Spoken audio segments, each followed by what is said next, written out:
تحالف عسكري دولي دشنه المعسكر الشرقي خلال الحرب الباردة لمواجهة نظيره الغربي، وأطلق عليه حلف وارسو. فماذا تعرف عن هذا الحلف، ومن الذي يقف وراءه، ولماذا اقترن اسمه بحلف شمال الأطلسي؟ لم تكد الحرب العالمية الثانية تنتهي حتى وجد العالم نفسه أمام صراع جديد. اشتعلت الحرب الباردة بين أكبر قوتين آنذاك، الاتحاد السوفيتي والولايات المتحدة. تقاسم السوفييت والأمريكان السيطرة على ألمانيا. بقيت ألمانيا الشرقية تحت سيطرة السوفييت، والغربية تحت السيطرة الأمريكية، على أن تبقى منزوعة السلاح.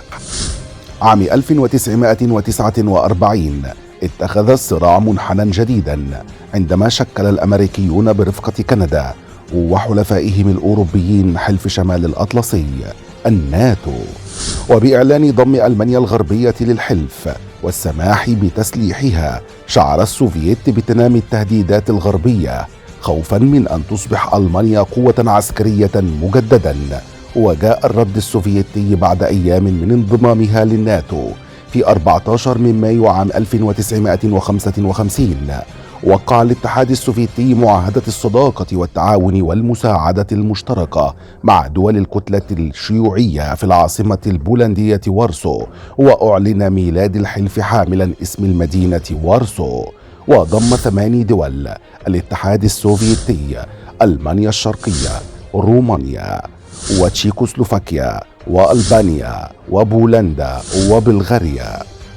ما أهداف الحلف؟ رد السوفييت آنذاك أن حلف وارسو تحالف دفاعي محض، هدفه حماية الدول الأعضاء من أي أخطار خارجية، وبتوقيع اتفاقية دفاع مشترك.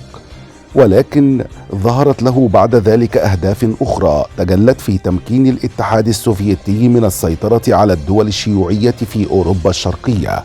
وشكل ميثاق الحلف ذريعة للسوفييت لإضفاء شرعية على تدخلهم عسكريا للقضاء على الانتفاضات الشعبية المعادية لنظم الحكم الشيوعية، كما حدث عام 1956 في قمع الثورة المجرية ضد الحزب الشيوعي الحاكم، ما تسبب في وفاة 2500 مجري. وفي عام 1968 غزت قوات الحلف تشيكوسلوفاكيا بقيادة الاتحاد السوفيتي لإخماد ربيع براغ عندما طالبت بإسقاط الشيوعية. كيف انهار الحلف؟ مع حلول أواخر ثمانينيات القرن الماضي تفاقمت الأزمات المتتالية، وازداد التباطؤ الاقتصادي، وتنامت الحركات المعادية للشيوعية. في عام 1989 سقط النظام الشيوعي في المجر ورومانيا، وأعدم الرئيس الروماني نيكولا تشاوشيسكو وزوجته رميا بالرصاص. وفي نوفمبر من العام نفسه انهار جدار برلين، وانضمت ألمانيا الشرقية لحلف الناتو لتمهد الطريق لانهيار حلف وارسو. وأعلنت بولندا وتشيكوسلوفاكيا انسحابهما، تلتهم تباعا الدول الأخرى.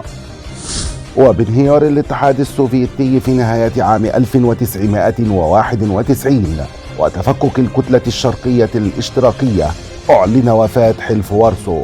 فهل تسعى روسيا لتشكيل تحالفات مماثلة؟ شاركونا بآرائكم. مع تحيات مستر محمد الدرواني.